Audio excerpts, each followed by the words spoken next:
Hello, hello, everyone. Hope you all are doing well. Thank you for joining us for this session, this fireside chat, I'd like to call it. I had a candle that was lit for the fire effect, but it went out. But I hope that you all are cozy and enjoying your time at home or at Venture Cafe in person if you are there. So you're tuning into turning your side hustle into a career or business. So we're going to talk about both aspects of either building a career or a business out of what you're doing now, maybe as a hobby or on the side.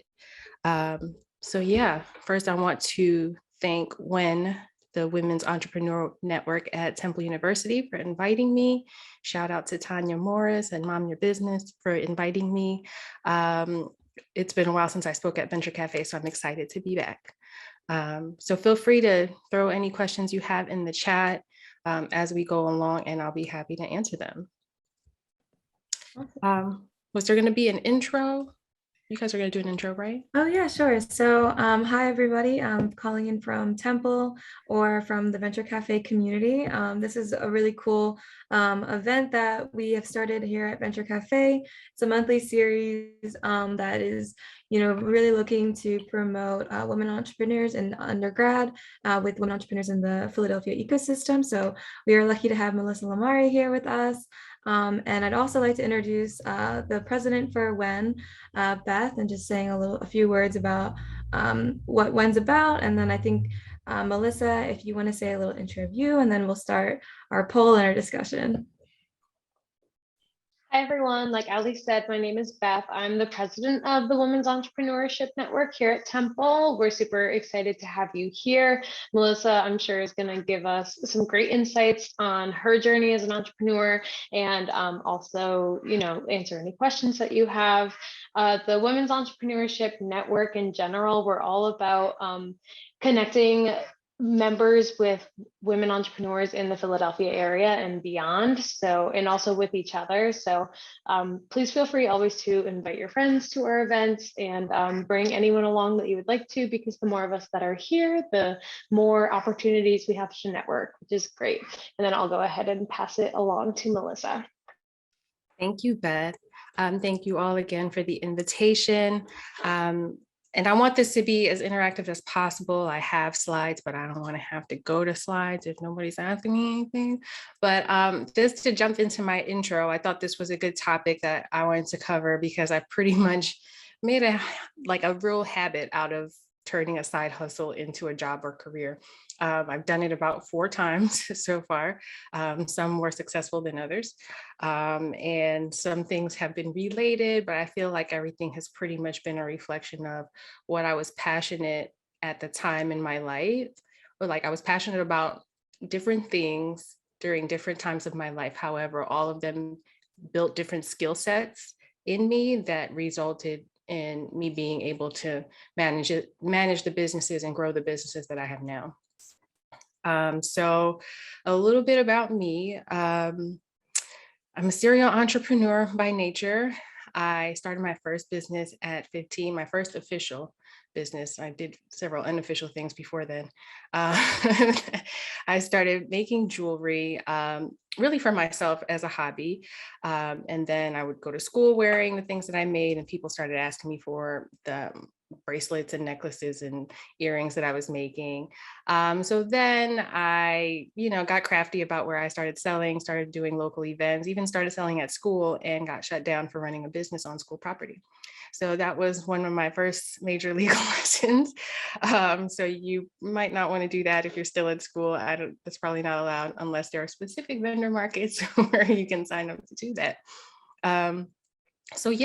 Throughout that process, I started styling fashion shows in college and after college, and kind of fused a bunch of different things in the fashion and entertainment world with the jewelry line. And then I became really interested in entertainment and working with different artists. I was styling different artists and people that I knew who were entertainers and things like that.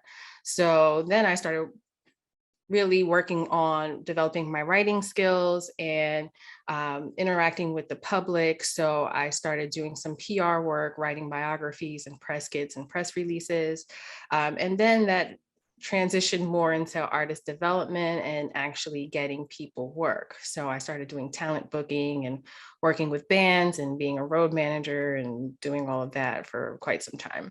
And so at a certain point, I was like, I need to make more money than this. And where do I know money grows quickly? So just evaluating my options and things that I was interested in. I had a job, but it was a job, not really what I cared about. But I was always passionate about architecture and art history, and real estate was kind of something I naturally gravitated towards. So I got my real estate license and started working as a real estate agent. And this was when I still lived in New York. And so I was a real estate agent, but then got hired as an employee at the company where I was an agent, to be their like inventory manager. And within 2 months, I got promoted to being operations manager and pretty much was running the company day to day. So that gave me the knowledge and the experience and confidence to really go full force with my own business once my product line, or the one product that I was making at the time, became popular, and I started seeing the potential to develop a product line, which later became Mel's Better Blends, which is now my all natural hair care and skincare product line. So that is the intro. I can go into those things in depth, but yes, all of those things came out of things that I was already interested in and passionate about, and some I was already doing for myself. And for the products, people were like, hey, what is that you're using? What is that you're making? Can you make some for me? So those are how the product line started. And then the service businesses were more skills that I had that I started applying to work with people that I knew, and then also to promote my side hustles at the time. And then consulting kind of grew out of it, and working with independent business owners, small to medium business owners, nonprofits. So yeah, it's been an interesting journey for sure. I've learned a lot along the way. And I'm happy to share insights on that whole process, depending on where you guys want to start. Thank you so much. That was an awesome intro. Also, I think that's so cool that, I mean, not like you getting in trouble for selling things, but I think that's like powerful that you were like, I'm still gonna sell things here. Like, you can't tell me what to do. So that's awesome. I did. And I just wanted to let the audience know that we kind of wanted to have a more discussion-based session. So I'm gonna put the QR code up to kind of do a little poll, just kind of learn about what everyone's interests are and kind of guide the discussion for Mel here. And also Mel is a strategic business consultant. So she has, years of experience and amazing advice. So definitely ask your questions now that you have for her. And also just about her background and entrepreneurship journey as well. So here's the form. Feel free to scan it and fill it out. I'm going to ask a question as everyone's filling this out, and I'm filling it out too, but a product-based business and a service-based business sound like really different to me. Did you have a preference, like one that you liked more, or like what were differences that surprised you, or they are both a nightmare. In that area? Yeah, they are both a nightmare.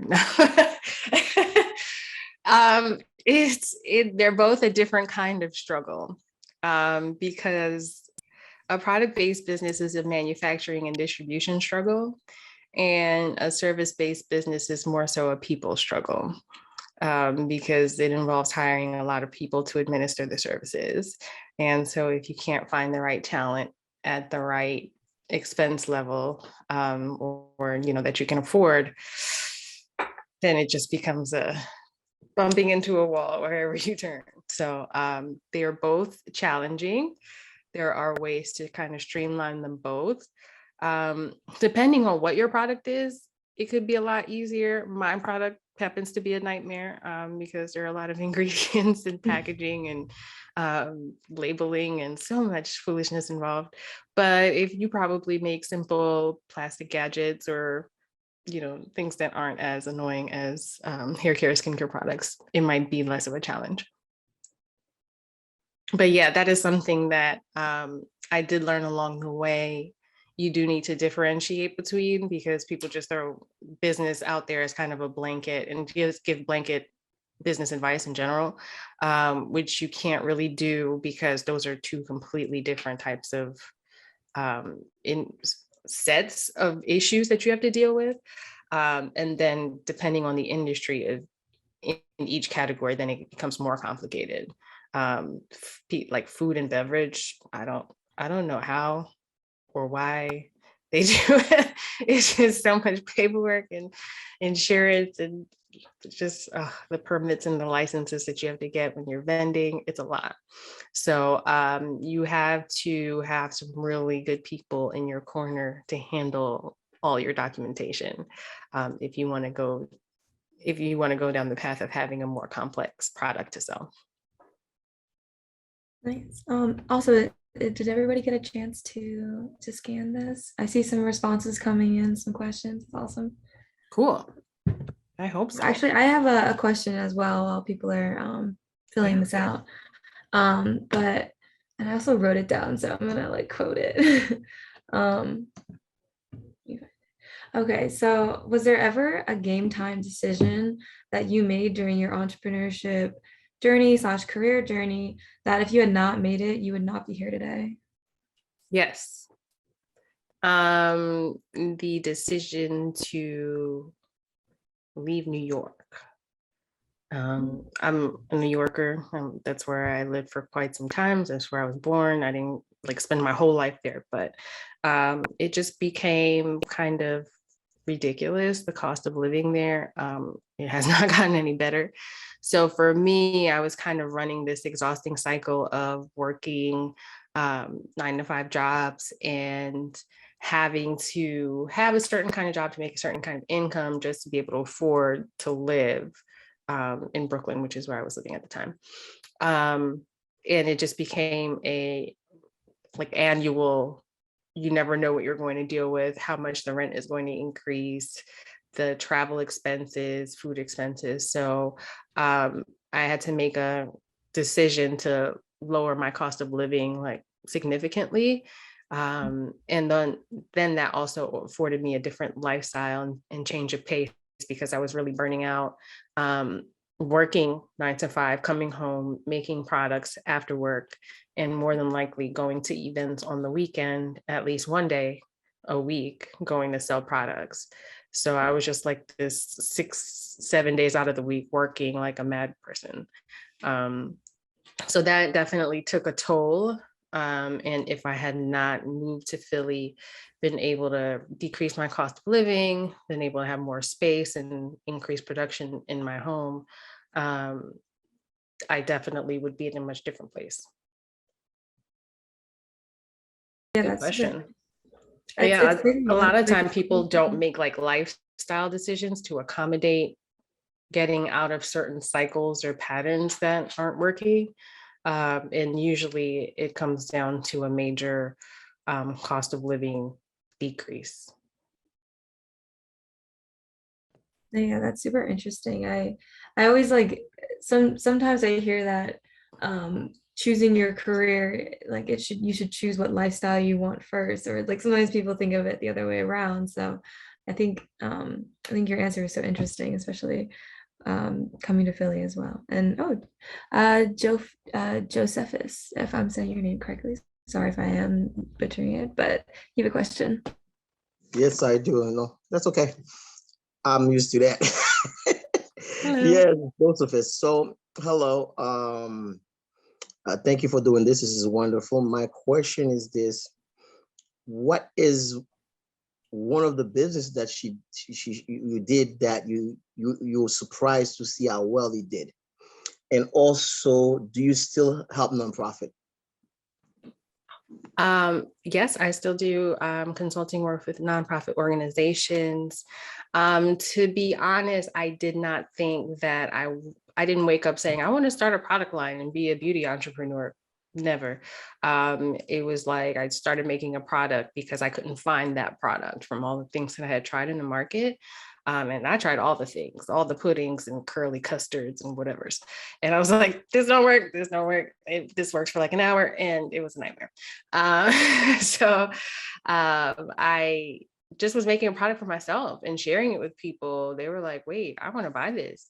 And so the reaction to it was very like unexpected. People were trying to meet me after work and trying to pick up products at my house and like, can I meet you at your job to pick up products? And I'm like, what is happening? So that's what really like, I started, setting up a website and selling online and doing all of that. So it was a very organic and slow growth instead of me trying to be like, I want to start a product line, so I'm going to like force it. So that really caught me off guard, and it really took me taking it more seriously and increasing my time and effort investment in it for it to become what it is now.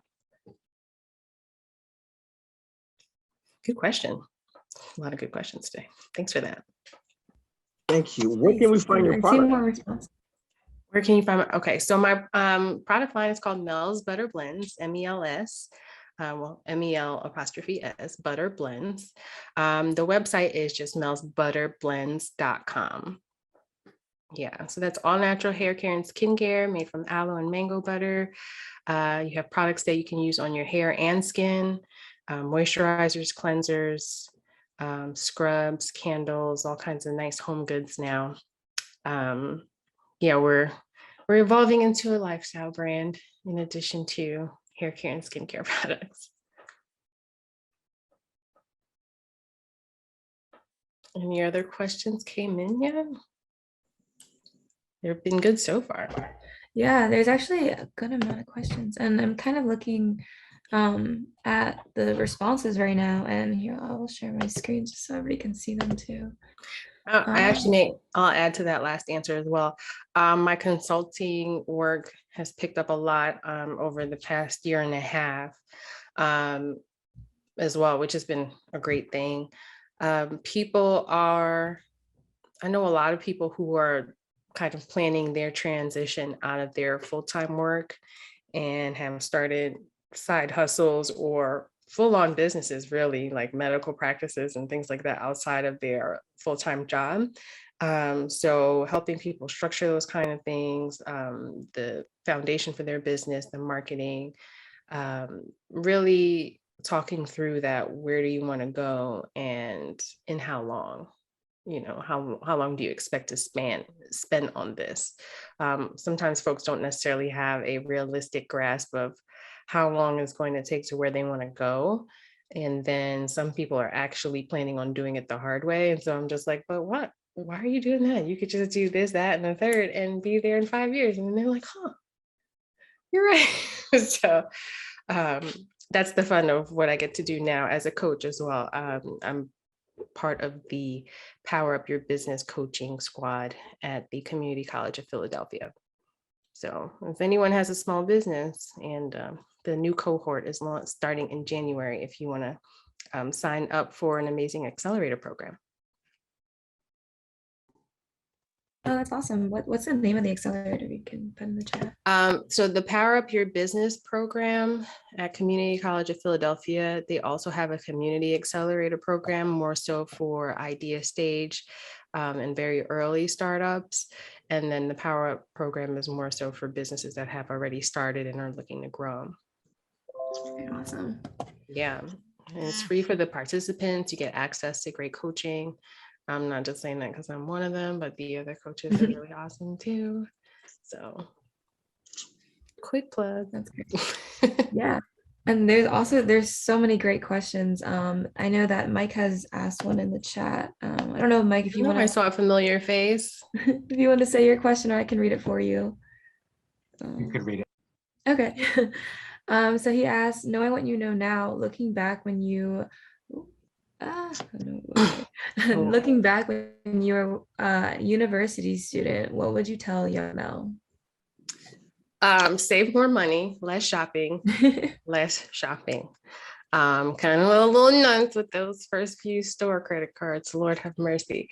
So definitely less on the spending, more on the saving. and to use my time wiser, because you have access to so many resources, especially when you live on campus, all of the programs that are on the computers and the computer labs, and access to teachers and tutors and different groups that meet. And honestly, it's a really good time to spend in building your network, because anybody who's really ambitious and wants to do something, you're going to need partners and you're going to need teammates at a certain point. And the more like-minded of a network you have starting in college, the more likely you'll stay in touch over time and be able to kind of grow into having a relationship where you feel comfortable possibly launching a venture together. I was more of a, let me just go to class and mind my business college student. So I was like, I stuck in my lane in terms of networking and socializing. And so, and just kind of stuck to the friends that I had that I grew up with, and didn't necessarily socialize at school, which, sometimes doesn't always give you the widest net when you're thinking of who can I put on my team or for certain projects or collaborations. Good question. Good to see you as well. I think the wisdom and the experience of hiccups and hurdles of life, specifically on the professional side, is really important for younger people. Yeah. Even me, I always try to connect with people, with like-minded people in my circle. So there's a saying called, show me your friends, I'll show you your future. Why? Because our friends are influential with decisions that we can do in both personal and business. Absolutely. So by learning from people like Mel, as well as others who have been successful in their career, if you're in a position to speak with them, it is probably one of the most important conversations you will have, even a professor, because people naturally want to help people, right? We're there. I'm a benefactor of someone who believed in me in the financial service market. And as a result, what she said is that you're going to there's a point in your life that I want you to make a difference in someone's life. And we all do it in one way or the other. Right. But for what Beth created and what venture capital brought together, and Ollie being a part of it, it is really about sharing ideas, connecting, and finding a way to put the puzzle together down in the future, because you never know what's going to happen from this point until you graduate into 2 years, 3 years into the field. What caught my attention, last thing I'll say, Mel, was this side hustle. That was just the classic one. But in any event, I think the collaboration and communication and sharing and being there as an open ear, I think is important as entrepreneurs. Absolutely. Thank you. For sure. I think it's just to kind of fast forward to you're in a business and looking to scale and do all these things. A key part of fundraising is the team. Like if investors don't see a team behind you and you don't already have a plan for who that team is going to be, it's less likely that you'll get an investment, because you have to have people in place to carry out all the tasks that money is supposed to fund, right? And it's even easier, well, it's harder to build as somebody who's just doing it solo versus you started a business with maybe 2 of your college friends. You all majored in different areas, so you can handle the expertise in different areas. You always want a lawyer and or an accountant on your team. Just if you have a co-founder that's a lawyer and accountant, it's half the battle, or a very technical coding person, half the battle. So you want to make sure that you have the major components of the company covered within your team. And it's easier to do that in a co-founding situation. And you can kind of start off thinking of the division of tasks and the division of equity, and not necessarily having to go the route of hiring contractors and, work for hire situations just to get basic things done, to set up your business or to establish its foundation. A little bit of foresight. This is really hard to build a team once you actually have something going, because you never know why people are showing up. Some people want to help you, some people don't. So some people want to help themselves. Let me say that. Melissa, kind of jumping off of that, once you have the team together, if it's a co-founder situation, then maybe this doesn't apply. But if you are in a position of being a founder or a CEO or something like that for a company, do you have advice for delegating and how to do that effectively? Look at you jumping the gun on. No, I'm kidding. So I actually have put together a whole system for this, and I will actually be launching an online course on how to onboard virtual team members. So kind of psychic, Beth. So for me, it's a bit about documentation and creating like processes around things and like grouping tasks in the most sensible and efficient way possible to get and to maximize people's skills, right? Because people think of tasks very broadly or titles, right? They'll think of a job title, but then there are so many different components of that job that one person might not be good at all those things. So for me, it's been more about itemizing what needs to be done and identifying it with this skill set. So I'll give you an example. Social media manager, very broad title, right? There's graphic design, content creation, copywriting, the actual posting and scheduling a post, interacting with followers and building a following and all of that. That's like 5 different skill sets in one job title. You might only really be good at 2 of them, right? And so then it's like expecting somebody to deliver on all 5 things when they maybe only have expertise at 2. So for me, it's more about, well, let's break up the ones that go most together, right? Like usually graphics and content creation is more about the visual, somebody having more of a visual eye and knowing how to put things together. So those go closely together. The writing piece is a whole nother animal because you might be a graphic designer and be a horrible writer and be bad with grammar and totally, make my brand look crazy if I have you writing the captions. So then it's like, what is the real process? You have to create the content, put it in the scheduler, put in the captions and all of those things. So maybe this person just creates the content and the graphics, puts it in a folder that the person who can write and interact with people and be customer facing takes that information and inputs it into the scheduler to do what it has to do, and then they manage the interaction. So for me, it's been more about breaking down each step of a process and being like, not expecting one person to be able to do all of the things. I think that makes Did a lot that of answer sense. the whole question or maybe part of the question?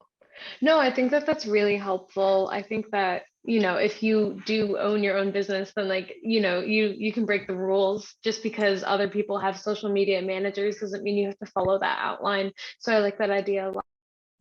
Yeah, because then it's easier to break down and be like, okay, well, I can have somebody create 20 or 50 posts at a time and have that be like a set project and a set fee versus it being like an hourly thing, because I don't know how long it's going to take them to design something, right?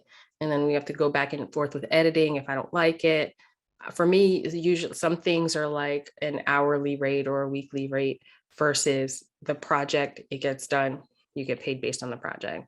So that's another important aspect of kind of identifying what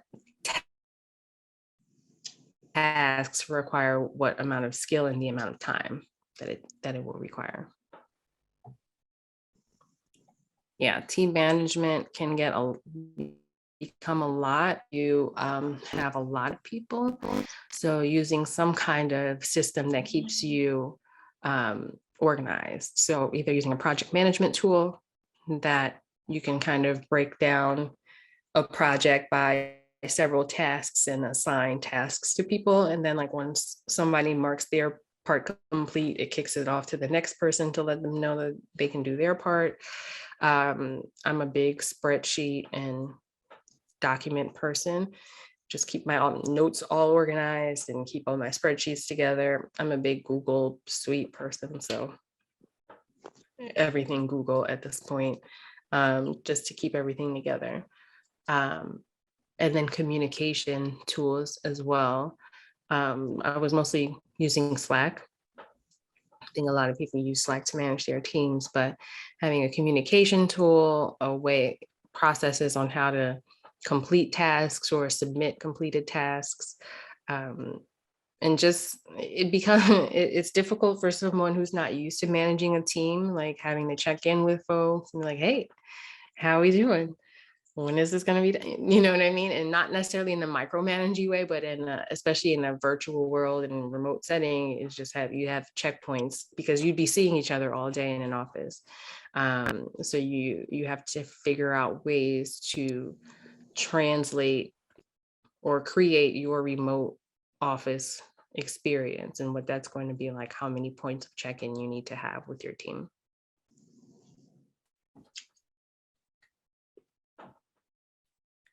What else? Hi, I'm Sophie, and I just had a question about you like mentioned several like different businesses over your career, and I was just wondering like what happened to the earlier hustles like as you moved on to a new one. Sure, great question. So the first hustle was jewelry. And I was making very like bold statement piece jewelry. Because I was tired of a lot of the stuff that I was seeing in, H&M and all of the chain stores that we had access to in the mall, which was kind of what initiated me to start, making my own products or my own jewelry. So that was a scaling issue because I could not create the complex pieces that I wanted to make in a time, in a way that was efficient and in a way that was scalable and mass producible. I don't think that's a word, but whatever. So most of what you see in stores with jewelry are things that can be easily mass produced. Things that are kind of uniform in beading or with chains or metals and things that could be easily like turned out of a machine. And a lot of my stuff was like hand beaded, very complex stuff. So that was an issue of scaling. And then I would say that's probably the only one that didn't work out because I'm still doing PR and all the consulting work. It fused from entertainment and fashion because there's no money in that. And I wanted to actually make money. So I translated that more sort of working with enterprises and nonprofit organizations versus entertainers and folks in the entertainment world. But everything else is still kind of going. Real estate. Oh, I think I missed that part of my loop. I don't work as a real estate agent anymore, but I do work with real estate developers. In a fun twist of coincidence, I've had relationships with real estate developers who have asked me to design maker spaces where people who make hair care and skincare products, like I do, could have access to manufacturing space that they don't actually have to operate. So that's how the real estate piece comes back into the loop of what I'm currently doing. I'm just not selling real estate anymore. So only one didn't really go well. I still wear my own jewelry. I think this is one. Yeah, my mom made these actually. That was the family business. My mom and I were making the jewelry. Thanks for that question, Sophia.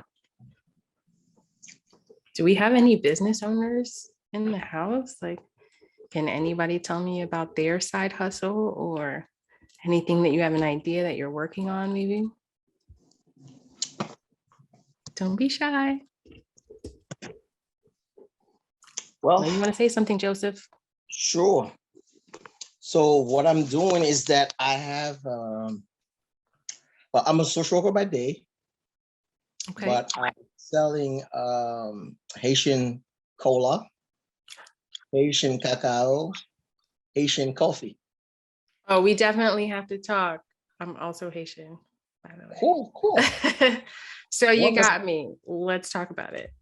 Definitely we'll talk about this. So, and I have a nonprofit on the side where I, help, Haitian new immigrant in Philadelphia and stuff like this. So I'm trying to build that business more than I can transition from what I'm doing right now to do that full time. Mhm. But I that finding a space, the money to do it, it will take some while. So I start small and grow the business. Yeah. It's definitely a manufacturing space issue. You could rent commercial kitchen space to start. There are some commercial kitchens in Philly where you can pay hourly, $20, $30 an hour to use the facilities to produce what you're working on.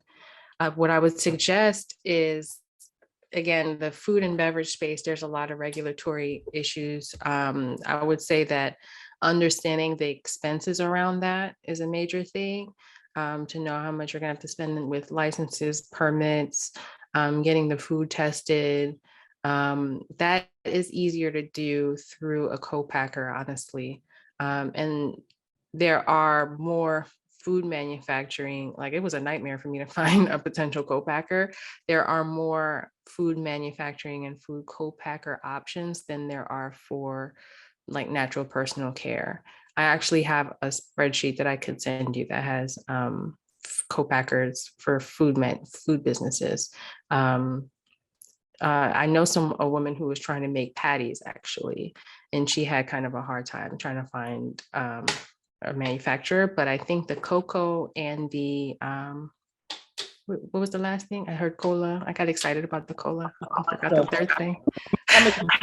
Make them. Oh, coffee, right?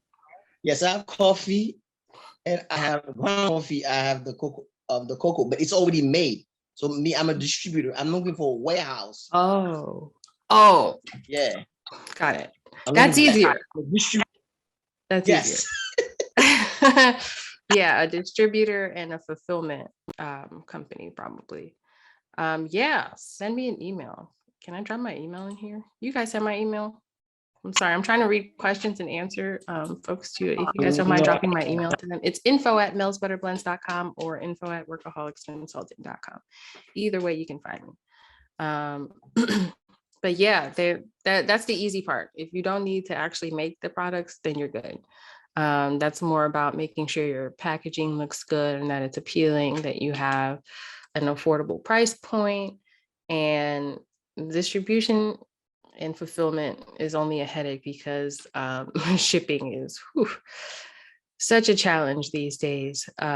So people think that running an e-commerce business is easy, and it's not, because even if you don't make the product, like I might have shipped something 2 weeks ago and then I get an email today like, where's my stuff? And I'm like, what? This was 2 weeks ago.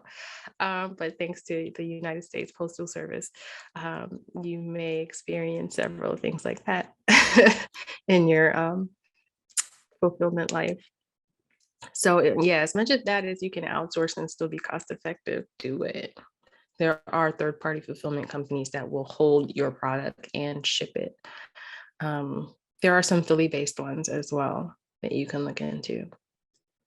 And some of them have refrigerated storage, and do like all the cool packing as well. Sorry, that was a nerdy deep dive. Was that too much? Oh, no, great. Thank you. That was good. Oh, you're welcome. Thanks. Oh, did Mike hop off? Is he still here? He said he had to go. Cool. When you're in a situation where there is something that's out of your control, like you just mentioned, like you already shipped something and a customer didn't receive it yet, how do you go about like customer satisfaction when it's just like there's nothing you can really do except for try to, I don't know, talk nice? I don't know. Do you have any advice in that situation? Okay, it depends on how bad things are. Okay. If I messed up a little bit, I usually offer some kind of gift or discount. Or if I shipped it out late because like it wasn't in stock or something like that, then I'll put like an extra gift on its way out, like a free lip balm or something like that. If it's a delay after I've shipped it out, I shipped it out on time and it's a USPS thing. It's more so like calming them down and helping them track it and giving them updates as to, where it is, when can you expect delivery. And if it's super bad, then offering some kind of a discount for their next order. Yeah. But for me, it's all about communication, especially now that I know it's a problem with shipping. Then now I, try to ship orders out immediately, either, within a day or two of receiving it, so that it lessens the chance of it being a long delay before they get stuff. For me, it's about letting them know what to anticipate, asking how I can help, with any other issues, or it's usually the tracking issue. It's like, I initiated a trace on the package, like it's here now, you should be getting it on Thursday, and just kind of being like, it wasn't our fault, but we're going to help you figure it out. And most folks are understanding. Some people are still cranky, like, I have some superwoman capabilities and can just fly to some distribution facility and be like, here it is, and then like take it to you. So most people are understanding. After all, they are choosing to support a small business, so they do have to be kind of mindful of that. Yeah. I have a question, and I'm calling in, like my audio is on the Zoom, but my face is on this one, so don't mind that. But I think that right now I'm sort of interested in like a research and development stage of the whole entrepreneurial process. And given like your Mel's Butter blends, I'm sure there was a a big research development stage where you had to figure out what ingredients to use and like how to be novel, stand out, all that type of stuff. So I was just kind of wondering if you could speak a little bit about your experience with researching and finding which materials to use, who to contact, who to employ, and kind of like how that process went. Oh, wow. This is great. Can you see this? Yeah. Can you see my slide? I was ready. I was like, just You were in case. ready. I don't want to miss my steps. So this is actually a presentation that I do called From Employee to Entrepreneur. And so thanks for that question. The research and testing phase is first product development, right? Confirming that the product that you think is needed is actually needed and that you can actually make it, and that it actually works. And then who does it work for and how much are they willing to pay for it? So I would say that's about step 3 in figuring out things. I always, it's funny because I do a lot of the coaching for the program, and you always catch people at different pieces of the cycle. Like they've already started, they've already got things going, but it's like, there's a lot of accounting questions that they need to figure out in terms of how to structure things, because your business structure and your accounting and taxes and all of that are very closely related. So there's a lot of lawyer accountant back and forth that you have to do to really sort out the best structure for your business legally, and then how that affects your tax structure, and then your financial expenses and all of these things. So the testing also always comes down to not just is the product good and does it work, but how much are people willing to pay for it? Because sometimes people have a target customer in mind, but it's not necessarily always the most optimal target customer. Or it's like, well, I like it and I need to use it, so it's going to be people like me. But then sometimes the better customer isn't necessarily the consumer. Sometimes it's a corporation, or you're creating a product that could be purchased in bulk by, another business. And then that ends up giving you more revenue than just focusing on selling to individuals. So I think that defining all of those things is part of that process. And it could take a while. And again, you want to make sure that you're sampling a variety of people. So however you can get focus groups, if it's surveys, if it's people actually trying your product and giving you feedback.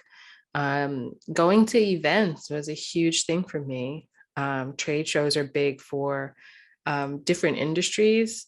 Electronics, personal care expos, those are huge because people have a wide audience and buyers attend those trade shows. So you can display new products and have, buyers for Walmart and CVS attending those events and potentially, strike a deal there.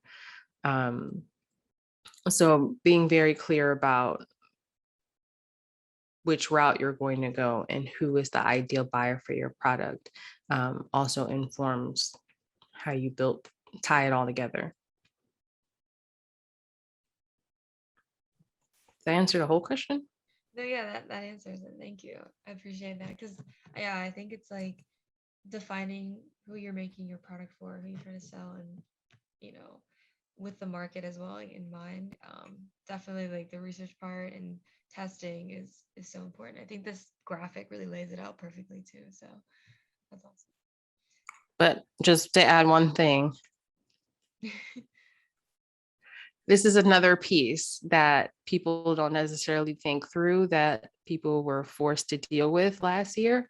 And I did a different workshop on that about recession proofing your business, because a lot of times folks, again, lead with passion, which is great in terms of, I want to do this type of business. I'm a really good cook. I make, really good food. I make good products. I make great clothes.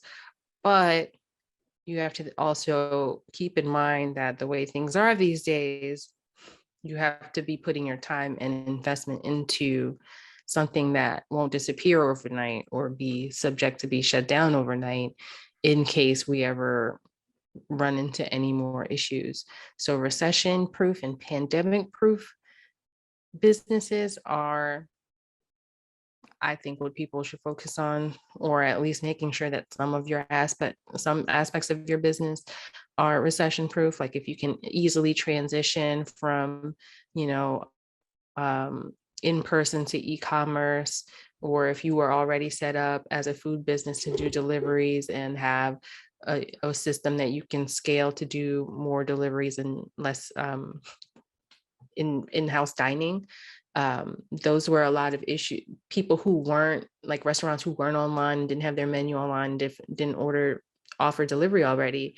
They had to make all of those transitions within a short period of time to get listed on Grubhub or whatever delivery service apps and understand how to use the technology and all of that versus, having that as part of their business plan model already.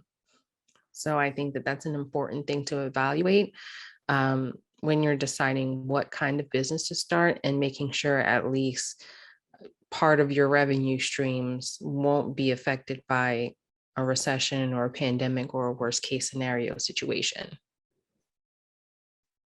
Yeah, that's awesome. And I'm really glad that you mentioned that because something about me is that I completely changed my career interests during the pandemic because I saw how important information tech is. And I love that you had that on the graphic too. So that's great. And also, I've not been doing a good job of looking at the poll responses, but I do see a commonality of environmental and sustainability interests. So I was wondering if you had any expertise and knowledge in I guess like that part of about business. I see some entertainment and film interests. Environment and sustainability. So that is going to impact several industries. We are already seeing, transitions from using single-use plastics. That's affecting the grocery industry. That's affecting my industry as well. A lot of cosmetics companies, food companies are transitioning out of plastics into eco-friendly materials or biodegradable packaging. I think that is a trend across all industries, hemp, fabric, and textiles. So I think that there's going to be opportunities for brands who can clean up certain industries that are causing a lot of issues in the environment. especially fashion.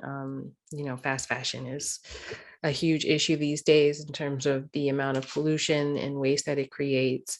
So I think that there's a huge opportunity for businesses that are creating solutions to dealing with trash, pollution, marine plastics, creating technology that can transform bad things into good things, or transform bad things into reusable things. There's definitely a boom for that, especially if you can figure out technology and create new machinery, create new 3D printable filaments. That's a major in real estate as well, as people are creating all kinds of biomaterials for building, hempcrete, so concrete out of hemp, and all kind of weird stuff that's going on. It's all interesting, very cool. So if you can figure out a niche there, and you already have an interest there, and you have an engineering background, or you have somebody on your team who has that background, and you come up with a new type of processing equipment that can easily convert trash into treasure,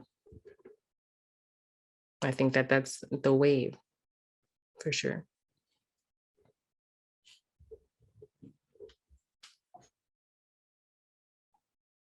Feel free to jump in, you guys. One more question. Yeah. Do you have your products at like Wholesale Food and this is like this, or if you don't, why you don't make that jump yet? I am in that process right now. The manufacturing piece has been the harder obstacle. Finding the right manufacturer is not an easy feat, depending on the product that you make. Making a natural product out of raw ingredients and essential oils, that's expensive. Not a lot of people were doing it. Most of the manufacturers I found were making beauty, cosmetics, and makeup and things like that. So a lot of things with chemicals and color pigments. And I was just like, this is not the right fit. So I am working on distribution to a supermarket chain, not Whole Foods, but another.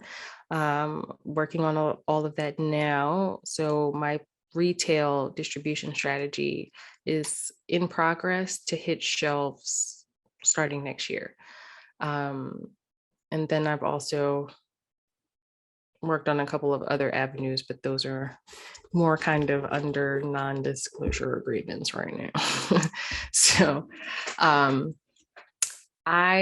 let me do my retail spiel, because a lot of people think that those things are the goal and the way you make the most money, and sometimes it's the way you make the least money.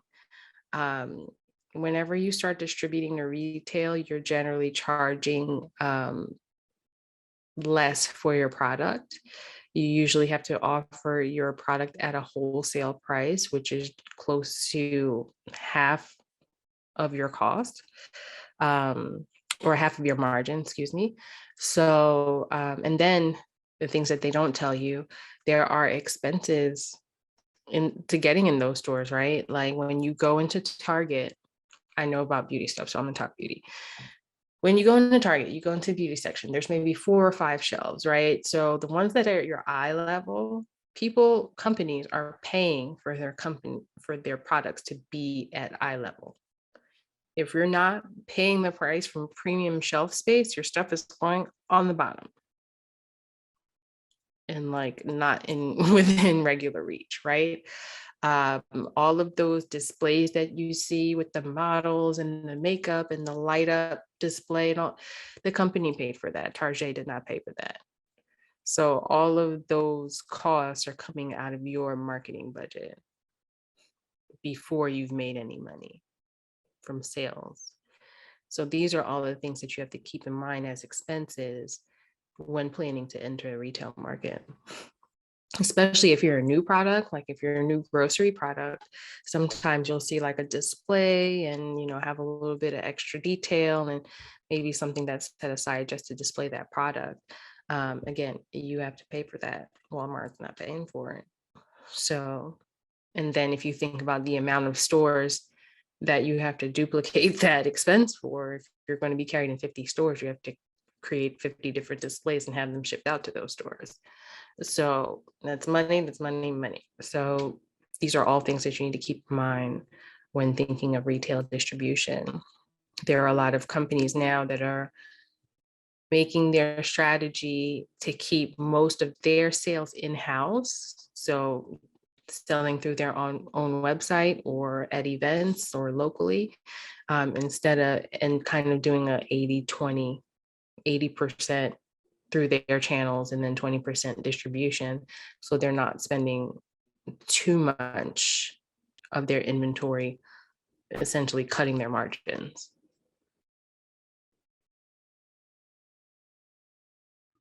Hi, Hey, I had a quick question. So I was like looking through your Mel's Beauty butter blends, like hair products. I was wondering if there was like a specific protocol you had to go through to be able to say that your product uses all natural ingredients, or is that just like what process did you have to go through for it to actually be like classified as like all natural and like one of the like most natural products on the market? so there is no classification for that. There's a process to be certified organic, which I have not gone through yet. So the certifications are like GMO free, certified organic, and things like that. Quick caveat, on the actual product label, you're never supposed to say all natural, even though the product is all natural. So it just says natural. Just wanted to tell you that on the labels. And then yeah, we don't make any medical claims, so we don't have to go through a regulatory process of getting certified for that. So things that have to go through a process are products that make claims to anti-aging, if they're certified organic, GMO free, and oh gosh, it's escaping me, fragrance related one. I forget the last one. That's a certification, but yeah, there is no regulatory process for hair care and skincare products that do not make medical claims. Okay, thank you. You're welcome. All right, and I think we're just about out of time, but I saw Sophie put in the chat that she saw you sold at Christmas Village. Will you be there this year? I will not. No, I have other plans for this year that involve not being in the cold for a month. Yeah, you got to be a trooper to do that. Honestly, at this stage in my life, I like to be in warm weather, and I almost, turned into a snowman last year. It's not the most fun experience to be out there. So no, I will not be there. Hopefully, I'll be in Mexico. All right. Well, if there's no more further questions, I think I'll take the time to wrap up the session. I just want to thank you, Melissa, again for coming to speak with us, and I'd like to thank Venture Cafe and Wen for putting this together. And yeah, I think this was such a great event, and I really enjoyed the discussion. Yeah, thank you all for the invitation. Thank you for everyone who asked a question and who participated and kept your video on. Feel free to stay in touch. You can follow me on Instagram at Mel's Butter Blends or at Workaholix Media. Send me any questions via email or in DMs. All about helping people grow their businesses. Again, if you already have a business, I encourage you to start applying for incubators or accelerator programs if you're feeling like you need a little bit more support and guidance throughout the process. And again, the Power Up program at CCP is awesome. So yeah, stay in touch, and I hope that you all have great journeys as you build your businesses.